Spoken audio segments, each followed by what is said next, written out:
Cerita dimulai dengan diperlihatkannya seorang pria yang baru saja keluar dari apartemennya. Pria ini bernama Gongso. Terlihat Gongso baru saja bangun tidur dan bergegas ke minimarket. Dan di sisi lain terlihat wanita cantik yang sedang olahraga pagi. Dengan diiringi goyangannya yang dahsyat, membuat mata saya jadi segar. Wanita ini bernama So Yeong. Yang ternyata So Yeong dan Gongso bekerja di sebuah perusahaan yang sama, yaitu perusahaan pakaian dalam, sebagai desainer. Dan sekaligus mereka berdua tinggal di apartemen yang sama. Dan lebih menariknya lagi, mereka berdua bersebelahan kamar. Wow, menarik sekali. Saya suka ceritanya. Gongso yang baru saja keluar dari minimarket sambil menghisap sebatang rokok surya. Di situ Gongso melihat Soyeong yang baru saja pulang dari olahraga. Sontak saja ia menutupi wajahnya karena malu. Setibanya di apartemen, Gongso nampak memikirkan kecantikan Soyeong. Hal itu membuat ia menghayati Soyeong, yang dimana ia melakukan mantap-mantap. Dan inilah film First Love Second. Di tempat kerja terlihat Pak Bos dan manajernya yang bernama Lee dan karyawan lainnya. Di tempat kerja, Gongso bertugas sebagai desainer. Dan tak lama kemudian muncullah Soyeong dengan membawa produk barunya. Kemudian Soyeong melaporkan hasil jualannya ke Pak Bos. Di sisi lain, Gongso sedang membersihkan patung. Akan tetapi jari telunjuknya tersangkut di sela-sela goa patung tersebut. Hal itu membuatnya terasa malu. Lalu Gongso pamit keluar ke apotik. Saat Gongso mengobati jarinya, terdengar suara dari semak-semak pohon. Saat dia periksa, ternyata sebuah kotak tua. Ia pun mengambilnya. Saat dibuka, terdapat surat dan sebuah gelang. Ia pun membaca surat tersebut. Di surat itu tertulis yang artinya gelang ajaib ini akan membuat wanita jatuh hati denganmu, tapi dengan syarat penggunaan yang berlebihan dapat membahayakanmu dan orang lain. Setelah ia baca, ia berpikir bahwa ini adalah prank dari orang lain. Akan tetapi ia melihat gelang itu bagus. Ia pun memakainya. Saat ia gunakan, Gongso merasa dirinya ia pria paling keren di kota tersebut. Di tempat kerja terlihat Soyeong sedang mendandangi seorang wanita yang bernama Nona Zu. Ia adalah foto model di perusahaan tersebut. Setelah foto, Nona Zu pun kembali ke rumahnya dengan berjalan kaki karena rumahnya dekat dari tempat kerjanya. Akan tetapi ia diikuti oleh dua bocil. Dan ternyata dua bocil ini ingin mengajak Nona Zu untuk minum-minum. Dan di sisi lain Gongso melihat Nona Zu. Gongso berniat ingin membantu. Akan tetapi ia ragu dikarenakan ia melihat dua bocil itu memakai alat pukul. Namun sebagai pemeran utama di film ini, ia pun menunjukkan dirinya. Saat dua bocil itu ingin memberikan pukulan, seketika itu gelang Gongso mengeluarkan cahaya yang membuat bocil itu tiba-tiba terdiam. Ia telah menumbangkan dua bocil itu. Nona Zu pun menghampirinya dan berterima kasih. Akan tetapi Nona Zu tak sengaja melihat cahaya gelang Gongso yang membuatnya jatuh hati kepada Gongso. Dan tak lama kemudian mereka pun melakukan mantap-mantap di sebuah hotel terdekat. Setelah selesai, Gongso merasa senang. Ia menemukan gelang tersebut.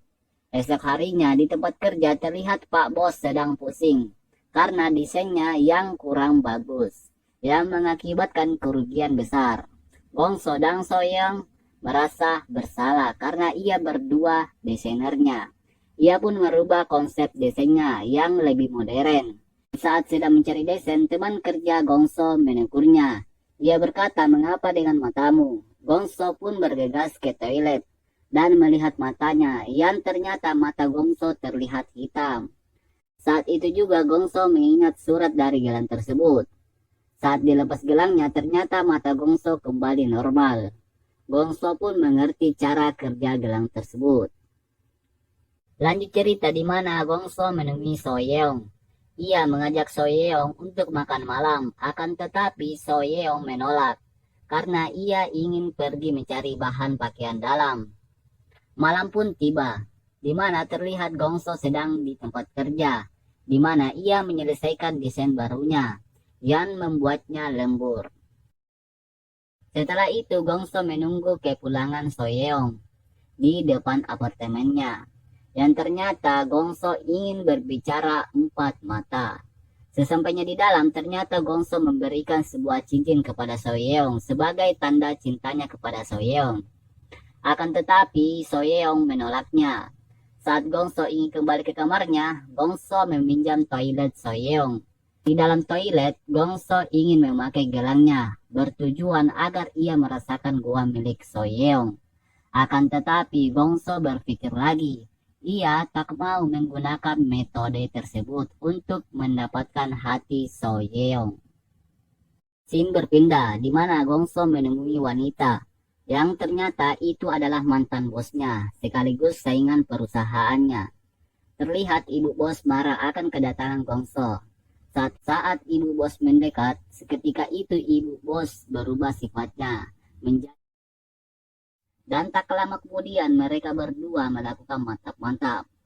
Setelah selesai, Gongso ternyata mengambil file desain mantan bosnya itu. Lalu esok harinya Gongso memberikan desain tersebut ke bosnya, yang membuat Pak Bos kagum dengan Gongso. Di sini Pak Bos tidak mengetahui asal-usul desain tersebut. Pak Bos hanya mengira bahwa itu karya Gongso.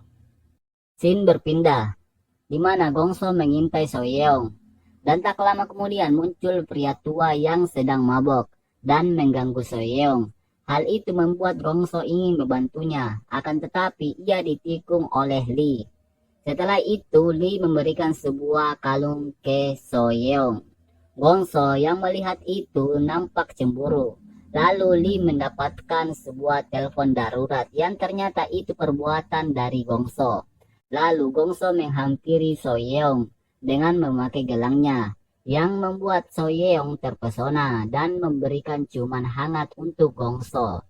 Hal itu membuat Gongso mengeluarkan mimisan. 제가 뭐 휴가 빠르냐 이제 그 놈으로 파통. Singkat cerita, di mana Gongso dan Soyeong sedang mengatur barang produknya. Di situ mereka berdua saling mengobrol. Saat asik mengobrol, tiba-tiba ada telepon, dan ternyata itu adalah Lee. Gongso yang mendengar pembicaraan mereka berdua nampak cemburu. Setelah itu, Gongso yang sedang berada di apartemennya sedang mengeluarkan raut wajah yang cemburu. Di saat bersamaan, ia menghayati Soyeong dan Lee sedang melakukan mantap-mantap. Hal itu membuatnya tambah cemburu dan marah. Ia pun menuju kamar Soyeong dengan memakai gelangnya. Dan tak lama kemudian mereka pun melakukan mantap-mantap.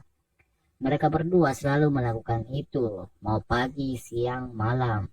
Mereka terus melakukan mantap-mantap. Akan tetapi hal itu membuat Gongso tak puas. Karena Soyeong tidak mengenali dirinya saat melakukan mantap-mantap. Gongso yang terus mencintai Soyeong, ia pun memutuskan untuk tidak menggunakan gelang tersebut. Ia pun merubah pola hidupnya, yang dimana ia lebih rajin dan tepat waktu saat bekerja, dan lain-lain. Hari demi hari, Soyeong yang melihat kebiasaan Gongso semakin tertarik dengan Gongso. Dan pada suatu hari di mana perusahaannya mendapatkan klien, yang ternyata Gongso memberi kejutan buat Soyeong.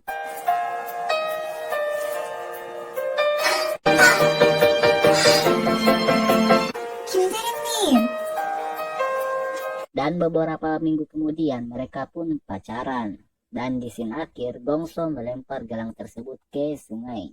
Dan film pun selesai.